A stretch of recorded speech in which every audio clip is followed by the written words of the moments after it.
Hey, welcome everybody to Pro Mindset Podcast. This is your host, Craig Domann. Today we have a young lady who's an Olympian, a track star for the U.S., Annie Kunz. Annie, welcome to Pro Mindset. Thank you. Thanks for having me. I love anything mindset, so I'm excited to talk with you today. Okay, so Annie, you can tell your story better than I can, but here's what I know. You played intercollegiate. You basically played two sports in college because you were a soccer player at Texas A&M. You did track. You didn't do one sport. How many sports did you do? Or how many I did events? soccer and track, but there's 7 events within my event in track and field. Okay, called the heptathlon, right? Yep. So the heptathlon is what 7? It's sprints, jumps. What are the 7 events? Yeah, I like to kind of relate it to, I feel like people know gymnastics, so like the overall athlete. It's kind of like that for track and field. So it's a little bit of everything. Day 1 is the 100-meter hurdles, the high jump, shot put, and the 200-meter dash. And then you turn around and do day 2, which is the long jump, javelin, and the 800. So it's it's a 2-day event, and everything is based on a point system. So you have a certain amount of points down to the millimeter that you jump, down to the thousandth of a second. And they add it up all the way at the end. And that's kind of how it goes. So you have throws, jumps, and runs. Just out of curiosity, what was the most difficult event? Depends on the day. Did it really? It's funny. Notoriously, throughout my career, javelin was my weakest event by far. It's just Americans don't grow up throwing the javelin. It's definitely more of a European strength. They throw that thing so far. So typically, the Americans kind of fall off when javelin comes around. So that was my weakness for a very, very long time until the end of my career, like the last 3 years of my career. Actually, the last 2 years probably. It started to finally click, and that actually became one of my strengths. So it really just kind of depended on the year. Honestly, it's funny. That's the heptathlon where you start to figure something out, and then something kind of falls off, and that's kind of what keeps you into it. You don't get burnt out of anything, and so yeah, I would say the javelin used to be, but then I pretty much was the last few years. I was pretty solid across the board. I didn't really have any events where I dropped off too far. And I would say I'm more of like a European style heptathlete, which is more like power and throws. The shot put is one of my best events. I have the Olympic trials record in that. And so the throws ended up being one of my strengths for sure. Describe your body. I know you're at least 5'11", but what how did God make you? Tall. I'm very tall. I'm about 6 feet tall. I'm just under, and definitely like a thoroughbred horse. Compare it to something. I'm all legs, and all my power is in my legs and long limbs. I think my wingspan is like 6'3". I was always taller than all the kids growing up. All my pictures with my friends, I'm about a foot height difference every year that we got older. Was taller than all the boys in high school until like junior year when they started finally growing. So my dad used to call me olive oil when I was younger because I was just skin and bone, super tall. I think I was like a 00 extra long in my jeans, like my freshman year of high school. So tall and skinny for a while, and then developed that power through college and in my professional career for sure. Okay, Annie, let's go back to elementary school. When you might have been taller than some of the teachers. Right? So I have a daughter like you, and she was that way. I mean, she was the tallest kid in her elementary school. She was the tallest female in her elementary school. Yeah. How did that help you or hurt you psychologically? Mentally, did you see yourself as this powerful woman that was going to be potentially Olympian, play multiple sports in college at a SEC school, or were you self-conscious? It's a great question. I think being tall as a girl can be really hard, to be completely honest, growing up. It's funny because I feel like I saw myself in two different lenses, like you just said. I feel like when it came to sports and athletics, I felt confident. I felt like, wow, I've been given this thing that is a gift. It sets me apart from people. It helps me when it comes to athletics. Personal, social side of things, I felt the insecurity of just being a bit of an, you just stand out and not always in the way you want to.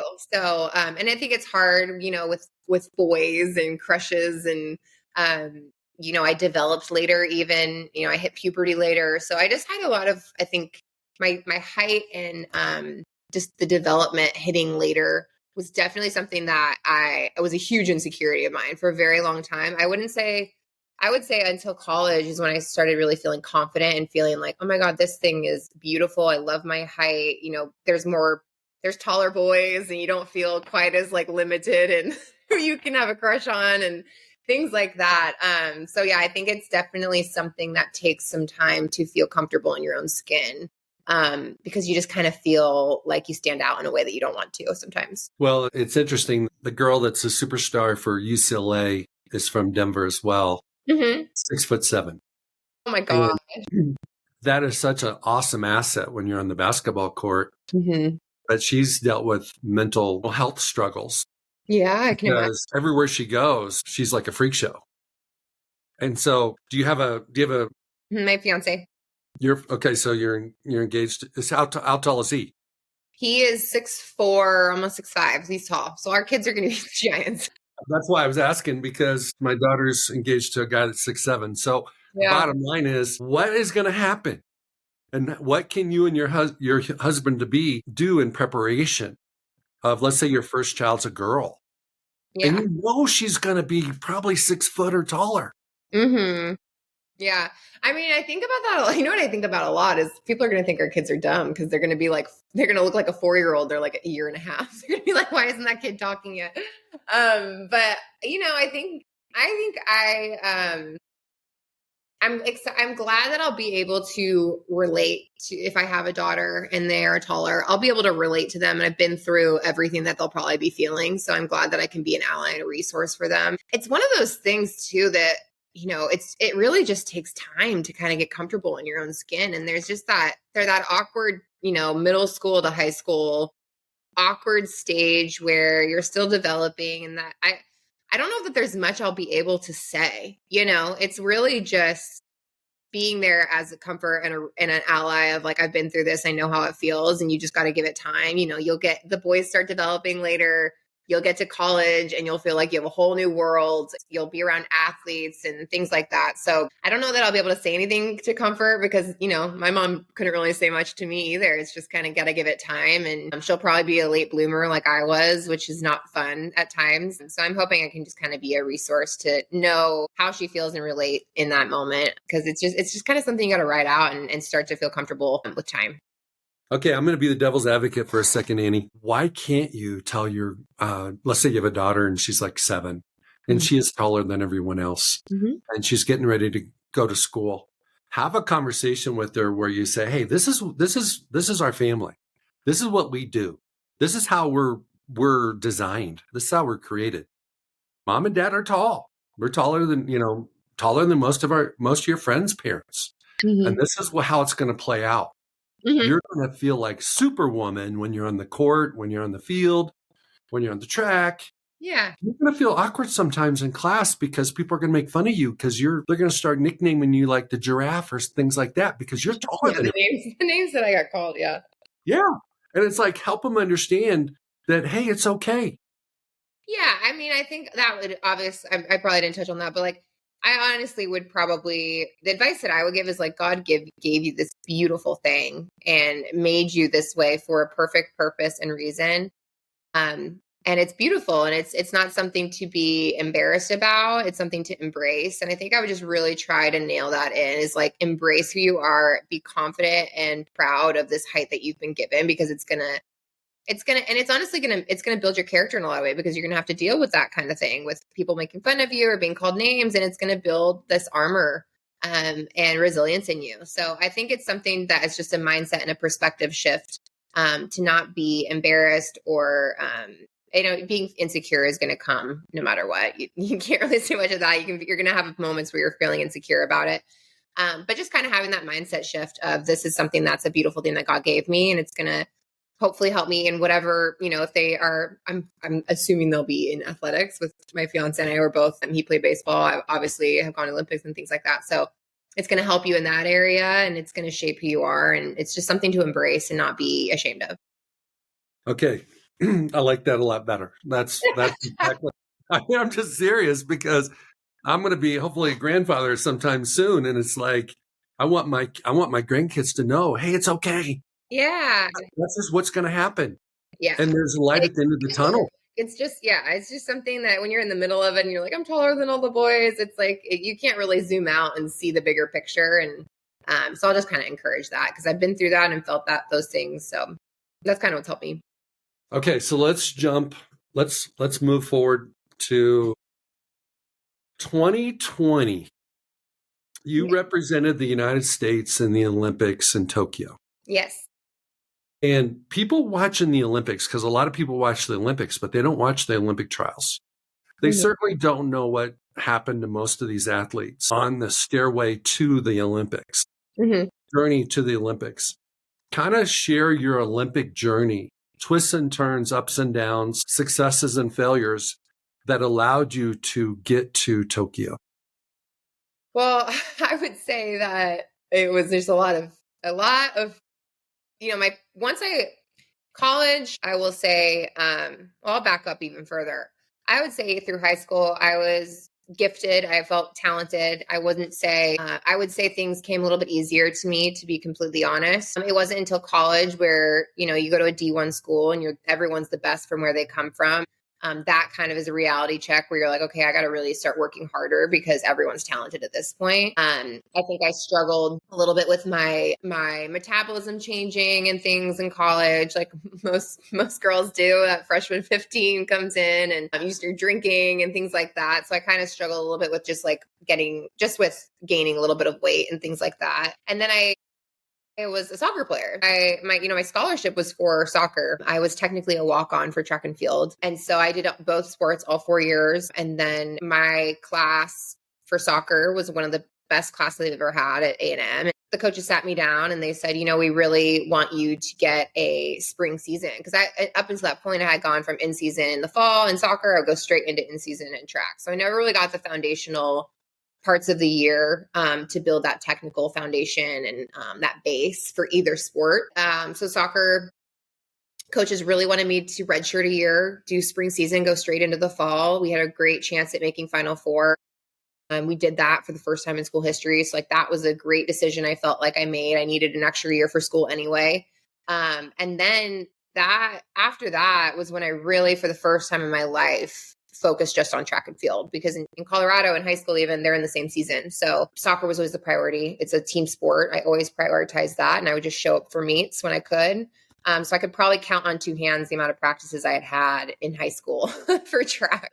So it was really the first time in my life, that fifth year, that I put all of my effort and everything into track for the first time. And that's where it took off. I qualified for the Olympic trials for Rio. I went in, I think I was ranked second to last or dead last going in. I finished top 8. Didn't expect to do that, broke the school record. So it really opened my eyes in that moment. That was a really pivotal moment in my career where I realized the potential that I had in track and field and wanted to pursue that further.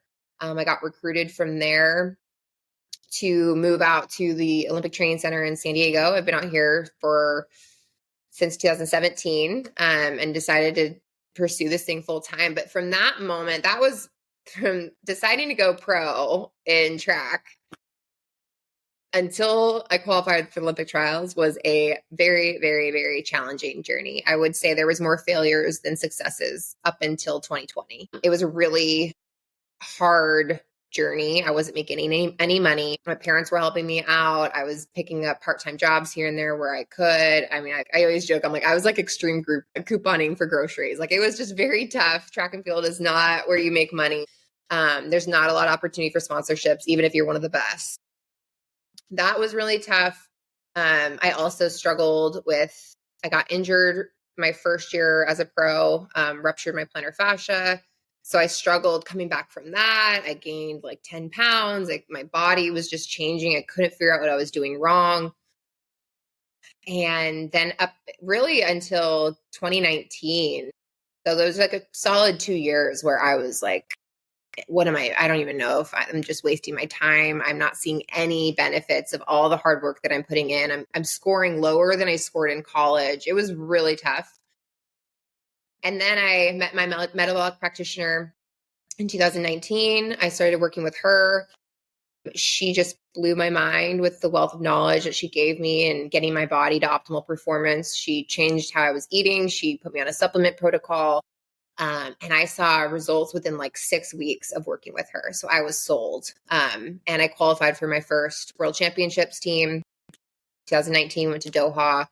And then from there, I kind of started hitting my stride where right after that season, the indoor season came around and I won indoor nationals. So I was a US champ, which was amazing. And then the shutdowns happened. So it was kind of like right when I was hitting my stride, finally, after years of struggling, COVID happened. And that was a really, really hard time. Struggled with depression for a while because there was talks of canceling the Olympics. And at that point, we were just ready to peak for trials, hitting that outdoor season. So talks of canceling was happening. It was a dark time for everyone. Obviously, COVID is just a crazy time, but I definitely struggled with depression. And that is what got me into therapy, which led to finding a mental coach, which I 1,000% believe is that combined with getting my body to optimal performance is the reason that I became an Olympian, because it got my mind and my body to optimal performance and got me to, and I was able to see the full potential of what I was able to do. And so I started working with him, I think November of the Olympic year. So like November 2020. And then the Olympic trials were obviously pushed because of COVID. So they were that summer in 2021. Yeah, it's just been a crazy journey to get there. A lot of failures, but I would say, your failures teach you so much more than any of your successes. So I'm very grateful that my road to the Olympics was bumpy because it shaped who I am today. And I'm just super grateful for the whole process.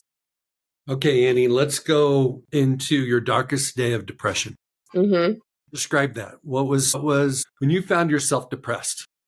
Was it you didn't like yourself? You didn't like your mission? You didn't feel like you're aligned with your mission?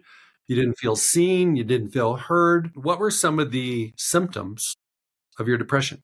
Well, I think when I think of, for me, it's like, hopelessness, loss of purpose, I think I struggled with, because the thing about the Olympics is, especially in a sport like track and field, no one cares about track and field unless it's an Olympic year. You work 4 years. For us, it was 5 years at that point. So we'd worked 5 years to get to the Olympics. So you put so much on hold. You sacrifice so much. I put my career on hold. Relationship even gets put on hold. It's on the back burner. You are married to your sport in a way because you have this massive goal that you're chasing and you'll do everything you can to get there. So when that thing gets ripped away from you the way that it did during COVID and for that month of wonder, having talks of it being canceled, it's like, I've worked for how many years now? I put so much on hold. I've sacrificed so much for this thing. And so for it to get ripped away in that way and not even have the idea of not getting to even try and have this thing that I've been working for and finally feeling like I'm getting to like my optimal performance. Like I'm firing on all cylinders. I feel like I'm ready. And so that was just really, really tough. It was a tough pill to swallow, that like it could all be for nothing. And for me, it just manifested, we've all had relationship breakups and depression, I feel like, in a way where you're heartbroken in that way. For me, this was different. Like it manifested in just, I couldn't even do the most mundane things. Like I remember my dog had a rash and was scratching, and I couldn't even call the vet to make an appointment. That felt like just a huge feat to be able to do that. And he started bleeding. I remember I'm like, oh my God, like I'm literally waiting for my dog. He's bleeding. He can't take care of himself and I can't call the vet to go get him checked. Like something as small as that, just the most mundane things felt really challenging. And I had never felt that before. And I remember, my boy, he's my fiance now, but my boyfriend at the time, I remember I came down and just sat on the couch and I just started crying. And I was like, I just don't feel like myself. I don't want to do anything. I feel so lost. And he sat there and he's like, I've seen the signs and I've struggled with depression before. And I think we need to get you in and talk to someone. And so that's how I found my therapist. And I'm just so grateful. I'm grateful, that I spoke up about it and like asked for help, because I think a lot of people isolate and they don't reach out for help when that happens. So I'm grateful that I did that. And then I'm grateful that my boyfriend was able to help me facilitate finding someone to get me in the door to talking. And that it changed everything for me. It really, I'm just so grateful because that opened me up to a coach for my mind. It's like we get coaches in every other area of our life. And I had a therapist for day-to-day life. And then I found my mental coach that helped me specifically with my sports stuff. Yeah, I'm just really grateful for it. Okay, let's talk about your mindset coach, your mind coach. What was the one or two things that made the biggest shift in your mindset? What did he or she, was it a gentleman? I thought you said he. Yeah, Taylor, he's great. What did he recommend? Like, what was the fundamental thing that he recommended that made, the 80-20 rule, get 80% of your benefit from 20% of your change? What was the 20% that you changed that made the biggest impact? Well, we started out with, it's really the foundation of it all is mindfulness. It's all mindfulness practice. So we started out, it was like 6 weeks where he kind of just took me through what is mindfulness. There's a bunch of exercises, just meditation. And that was huge for me because it just allows you to subconsciously be present. And I think that's the hardest thing, especially in the heptathlon, because it's so many events. There's so many things that can happen. You get so caught up in something that's already happened that you have no control over, and that can derail the rest of your events, or you get caught up in what's coming and the anxiety that comes with another event. So really teaching me how to be present and mindful was biggest blessing because it allowed me to get the most out of myself and not get caught up in those monkey brain thoughts that are inevitable and going to happen during the competition. And so the daily, the biggest changes he talked about is just daily practice, just meditation, daily meditation. And then just unpacking practice. I met with him weekly. We would unpack, how the week went, how things that are popping up in training and how to navigate those things that are popping up in competition, and giving me tools, whether it's breathing exercises or mindset shifts or just more meditation. Honestly, that was like the biggest thing that I think I implemented on just how to navigate when the inevitable happens with those thoughts that pop up when you're competing.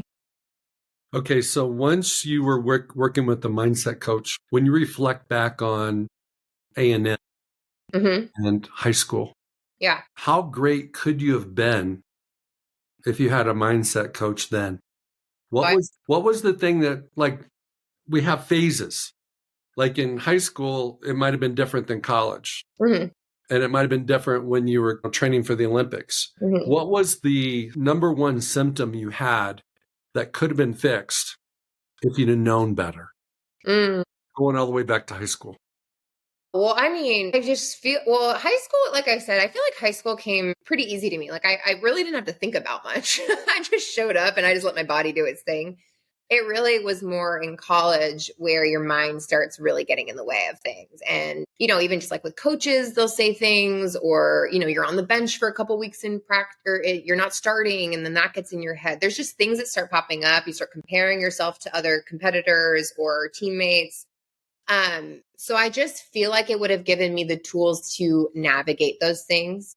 And that's honestly my goal in my life right now is like, I wish I knew this stuff as a high school athlete, as a college athlete, because I would have been so much happier. I think I've been so much happier. And I just feel like I would have been able to reach my full potential in those times in my life. And so if that's something that I can help other athletes access and figure out how to navigate those things, that's like kind of my goal right now in this time in my life, is just sharing the knowledge that I've learned through my Olympic journey to the younger athletes, because it makes the biggest difference. And I feel like your mind, I think it's changing now more, where it's being more talked about and more prioritized. But for me, at least, it wasn't something that people were pushing. It's like, train your the physical. And it's like, the physical is important. Obviously, you have to have the talent, you have to have the technical training. But in my opinion, especially at the elite level and the level that I've gotten to, like I said, everyone is talented. Like everyone is amazing at some point. it is your mind that is going to give you the edge. And it's the people that are able to navigate adversity and that have resilience that are going to make it to the top. So if I can help younger athletes try to access that and figure those things out, that's kind of my goal right now, honestly. So one of the things that I have seen just being in sports forever is that God-given ability, the ability that you have waking up, getting off the bus, so to speak, at a game, is your gift. Mm-hmm.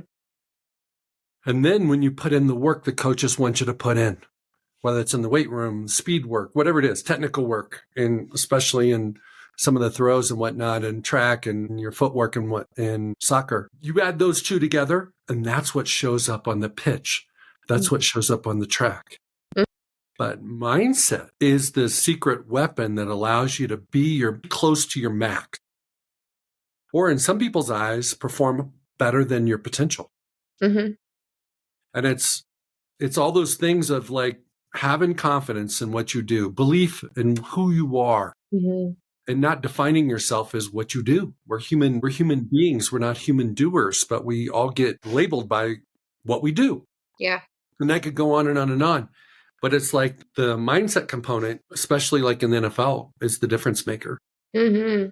Absolutely. Completely agree. I feel like it's the thing that sets you apart. And that's why I am such an advocate on training your mind daily in different ways. But it really, to me, is the reason that I was able to, because like for me at the Olympic trials, I didn't have a score for 2 years going into Olympic trials. So I had no clue what I was about to. I knew I felt ready, but I didn't know what the numbers were going to be. I had no clue. And that caused a lot of anxiety. It caused a lot of fear. Fear popped up the whole Olympic year.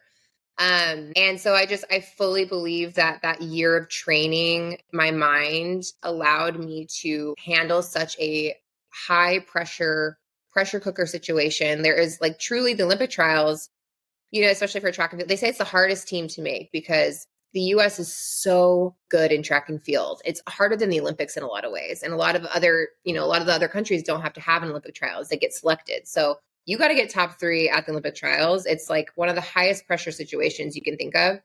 And so for me, not having a score going into that, I was terrified. I had, up until probably like 3 days before the Olympic trials, when I finally was able to just let go of that fear and trust my training and trust my mindset training. And I swear it is what allowed me to get the most out of myself at Olympic trials. And I blew myself out of the water. I had no idea what I was even capable of. And what I even thought I could do, I blew that out of the water. So I'm just such an advocate on it because it really does get you to get to your best, or at least close to it. Okay. So how did you overcome fear? If you were going to teach a class and people have fear of failure, fear of success, fear of the unknown. There's lots of fears. Fear of impressing your coach, fear of not impressing your significant other or your parents or people like that. How do you systematically wipe out fear? Well, I think that fear's a tough one because I think it's something that we're all going to struggle with throughout our life. Like it doesn't go away. And I think especially when you're chasing, the bigger the goal, the bigger the thing you're chasing, the more the fear comes with it. And I think something that helped me at least is acceptance. I think that goes a lot of my training with my mindset coach is a lot of acceptance as well. It's like not labeling things as good or bad. It's just, they're just there and it's not going to deter you. And so I think, accepting that fear for me, even before Olympic trials, I was like, yeah, I'm fucking scared. I've been working for 5 years. And like, if this all goes to shit, like I'm scared. That's a lot of fear. And so just kind of like learning, instead of resisting those things and those emotions that pop up, is just accepting them. Like, it's okay that I'm scared. That's okay. It's not good or bad. It's just here. It's just a part of it. So I think acceptance is a big thing. And then when that fear pops up and is feeling overwhelming, is just directing your focus to the things that are in your control. Because at the end of the day, that's all you can do is what are the things that I can control? I can control my attitude. I can control my effort. I can control my nutrition. I can control how often I meditate. I can control, just the little things in your daily day-to-day that are going to set you up for success if you execute those things. That's helped me a lot, is just having systems in place that when those big emotions and that fear feels overwhelming, you can redirect your focus to the things that you know are going to get you closer to your goals, that have nothing to do with your emotions and those feelings. Yeah, I posted something recently. It was like, I'm going to cuss right now, but it's fuck your feelings. It's like, you got to just, sometimes your feelings are going to try to get in the way. They're going to try to steal your joy. They're going to try to get in the way of your goals. And if you listen to those thoughts and those feelings and emotions, it's going to make it so much harder on you to get to those goals that you're chasing. And so it's really just focusing on what's in your control and having systems in place that you know are going to help you get there. What kind of systems did you have in place to help you focus on the right things when you're in the middle of the competition? Mm-hmm. So you're in the javelin and you've got before you take off running, or maybe it's one of the jumps where you can't cross the line, but you're running towards the line to take off. Or it could be in one of the sprints and you're in the middle of the race and your mind goes somewhere else and it goes to the fear. How do you, in real time, overcome that fear or shut up that voice or turn off that inner thought? Well, I think that's that right there, turning it off. I think that's where people get stuck. I think and that's kind of what I talked about of like the acceptance versus resistance. So for example, when I'm running in the 800, I used to struggle a lot when the lactic acid would start to hit and you have that fear of like, oh God, I'm not going to make it. I'm like going to slow down, or I feel like shit, or, I'm getting tired, whatever those thoughts are. Or you feel someone drifting away and it starts to get in your mind where you're like, oh no, they're getting away from me. And really, it just kind of like, for me in those moments, I remember like with the 800, instead of sitting there in resistance of like, shit, my legs feel like crap, I'm starting to feel tired. It's like, okay, the pain is here and that's okay. Pain is just a sensation and you kind of just accept it for being there. And then you redirect your focus to your cues and like, okay, what are my cues? My cues are my arms, go to my arms. My cue is my breathing, focus on my breathing. So you have accepting things that pop up and then redirecting that focus to the things that are in your control and the cues that you have that you know are going to get you to execute better. That's kind of my system. And I always have cues, 2 to 3 cues. I think 2 is probably the best, because I think as you start adding more, you can get kind of lost.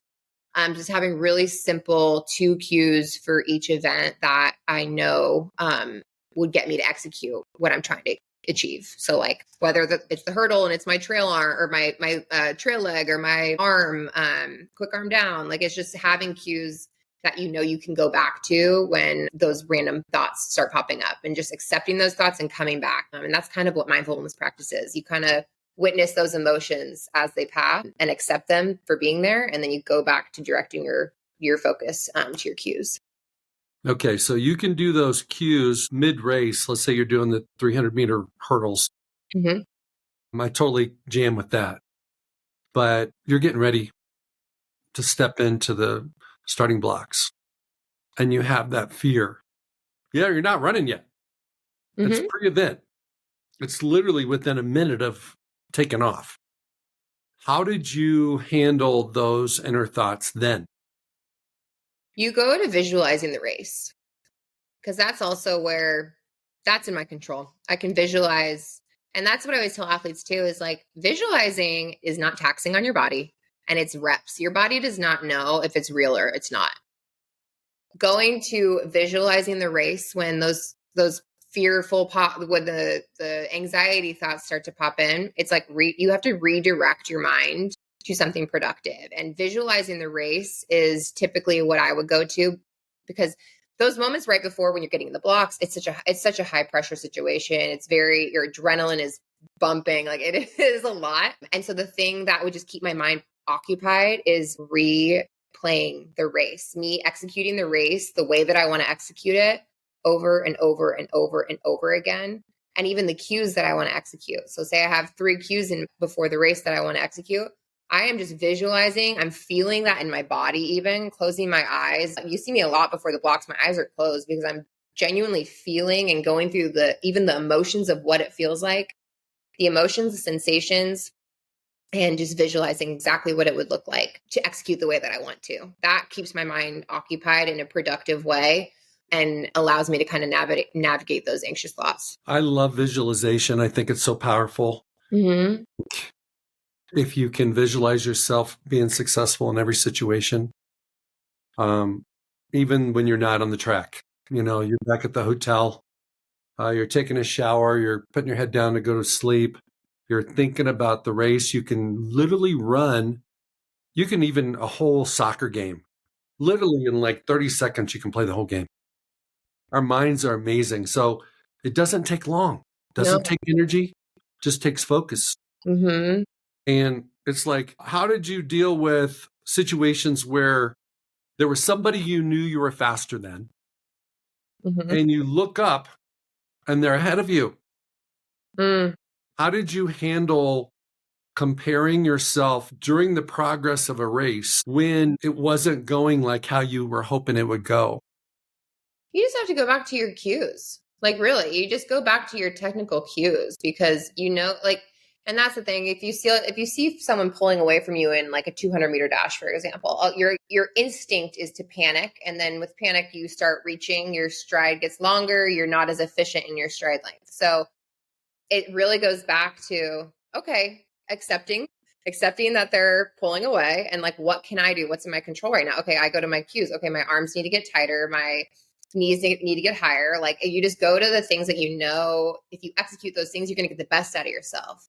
And at the end of the day, that's all you can do. You have to focus on, I think that's too what I was really good at least, is I'm just competing against myself, really. And that's kind of the cool thing about the heptathlon, is because there's so many different events. There's girls have different strengths in different events. And so you're really competing about getting the best out of yourself in each event. You could not win an event and you could still win the heptathlon. So it's a really unique event in that way. And I think it's cool because it really allows you to just focus on yourself and competing against yourself and getting the best out of yourself. So it really comes down to just kind of like accepting. Again, I probably sound annoying with that, but that really was like a foundational thing in my training of, I can control how fast she's running today. All I can control is how well I execute today. So going back to your cues and what will get the best out of you that day.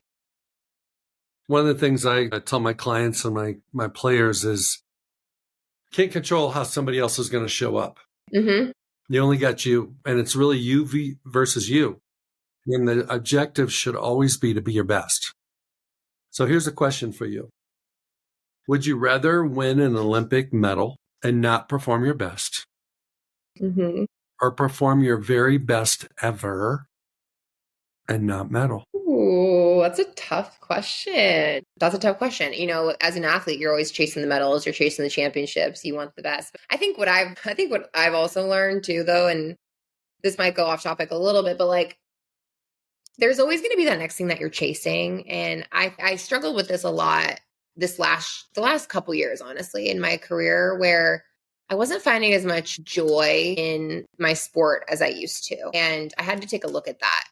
And I think it's because, honestly, like, I remember working with my mental coach, and he was just like, I was so like tunnel vision and so focused on this thing and this goal. And like, I had put my life on hold again for another Olympic cycle. And so I was so laser focused that all of my joy and my happiness was tied to my sport. And so like, if I had a bad meet, my whole week was ruined and I would end in tears. And I think that process, I'm grateful for it because I think it taught me to really take a look at who I am outside of this thing in this sport and this thing that I'm chasing, because I think your identity can get so tied to your sport and these goals that you have, that when you get there, like, say I could get there, I could have won a gold medal last year, but then it's like you wake up the next day and you're like, oh, well, now what? Because all of your joy and your happiness was tied to this thing and now it's over. And so I think I would prefer to get the best out of myself and not.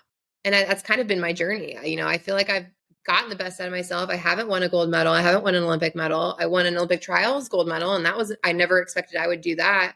I made the Olympics. I never expected that was my goal, but I didn't know that I could do it.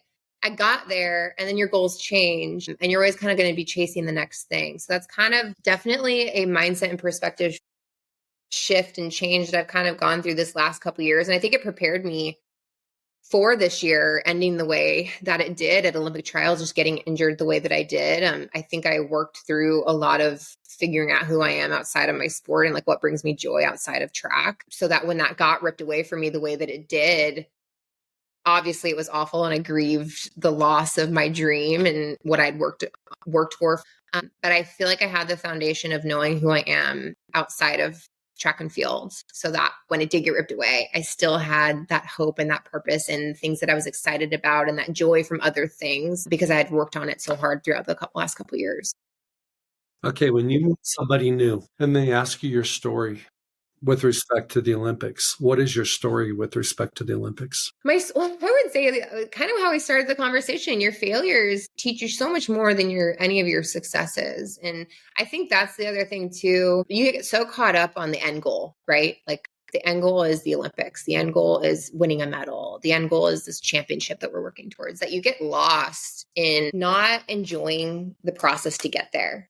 And I think the process and the journey, when I look back at my career and the Olympics and everything that I've learned, I'm more grateful. And I look back and I cherish the process more than anything. You know, the Olympics it's over in 2 weeks. And I think that's why a lot of people struggle, because it's like this pinnacle moment that you've worked your entire life for.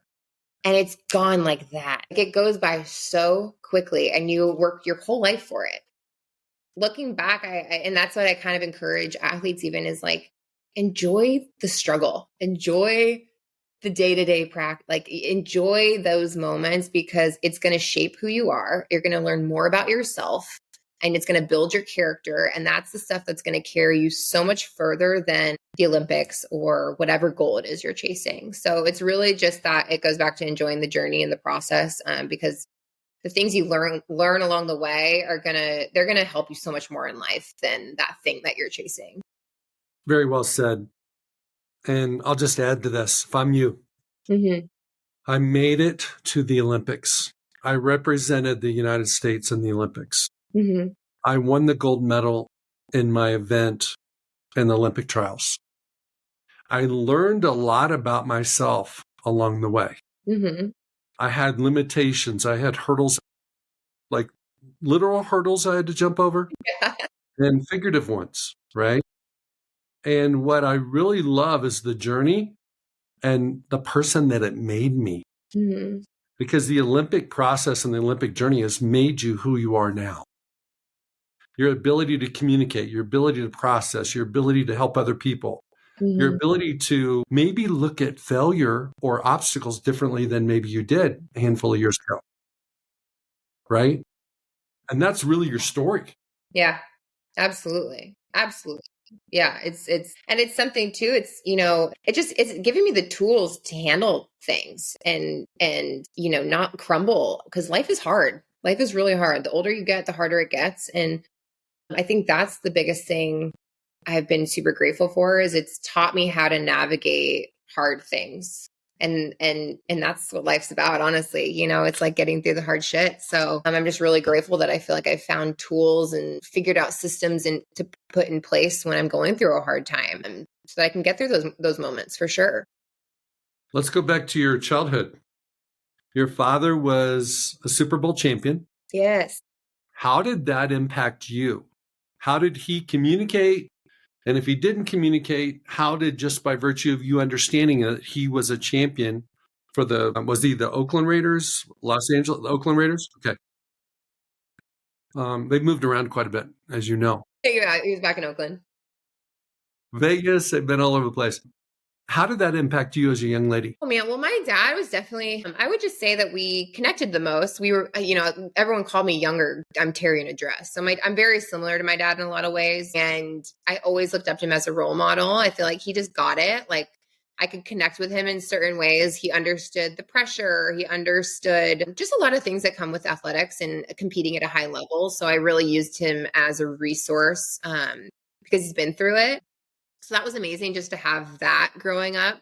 My dad doesn't sugarcoat things either. He is very sarcastic. He's straight to the point. He's very black and white. I appreciated that about him. He always gave it to me straight. But I look back and both my parents, my dad and my mom, I look back and I'm very grateful for them because they never pushed or forced me to do anything. And I kind of innately have had that drive in me, but I really appreciate that about them because they always allowed me to make my own decisions and choices and really sit with myself and figure out what I want and not push something on me that I didn't necessarily want. And so I'm just really grateful that they provided such support and encouragement in a really healthy way. That's awesome. Mm-hmm.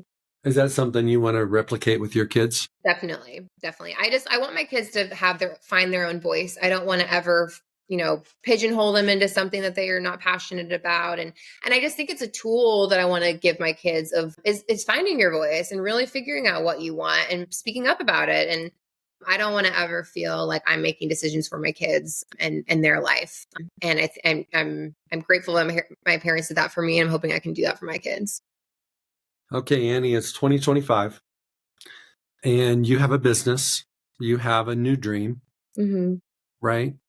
Share with the world on Pro Mindset. What is your purpose now? What is your process now? How do you want to help people? I mean, that's what it comes down to. I really am passionate about helping people. And I think that I've learned so much along my journey that I wish I had known younger, that I wish I knew as a high school athlete, as a college athlete. There's just so much knowledge and information that I think would have made me so much better in so many ways and made life easier, made sports easier in a way. So my goal right now is to share all of that with as many people as I can. I created a fitness app with, workouts, obviously, but then it's basically one hub for everything that I've learned through my journey, whether it's nutrition, mindset, workouts, progressive overloading, strength training, supplements that I take, things like that, products, just holistic lifestyle things. So it's just one-stop shop for everything that I've learned along my journey. And my goal too is to just help the younger athletes. I want to get into mentorship for athletes because I think that I'm so grateful for the mentors that I've had in my life to help me get to my goals. You can't do it alone, I think. And so I just want to be a resource for others to help them get to whatever goals or whatever they're chasing. I just want to be a resource and an ally to kind of help them, give them some tools and knowledge and things that have helped me to hopefully help them. What's the one thing that you know now that you wished you would have known in high school? Because if you did, it would have made the biggest impact that you can share that will help somebody that's in high school now maybe be their best. Well, nutrition, I was eating Taco Bell like 3 times a week, and I don't know how Taco Bell, plug Taco Bell. Food is fuel. Food is fuel. That is the number one thing. How you feel your body is going to help you tremendously. It is going to get you to optimal performance. So yeah, just food is fuel. That's number one. And then train your mind.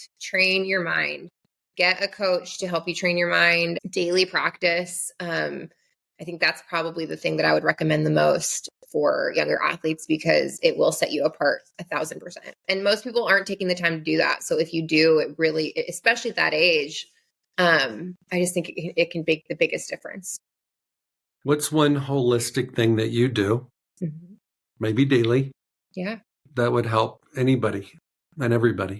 Oh gosh. Well, I don't do any artificial fragrance, chemicals. I don't have any of that in any daily products that I use, household cleaners. I would definitely recommend to cut all of that stuff out.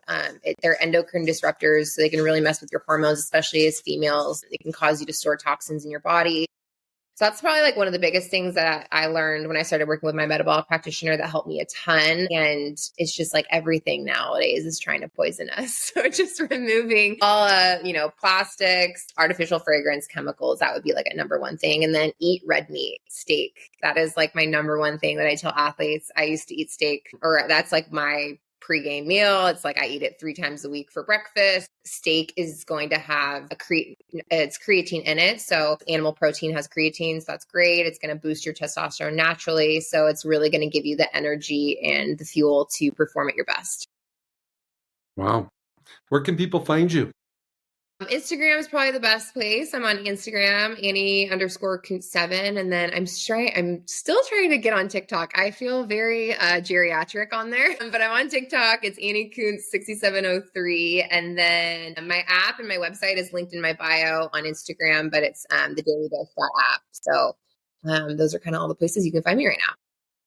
Awesome. Anything you'd like to add today? I just thank you. Just thank you for the opportunity to talk about this stuff. I think it's so important to continue to push everything mindset. It's honestly, it's the biggest tool I think you can have in life is to have a strong foundation of mindset. So I'm grateful to be able to talk about it today. Awesome. Thank you so much for being on Pro Mindset today.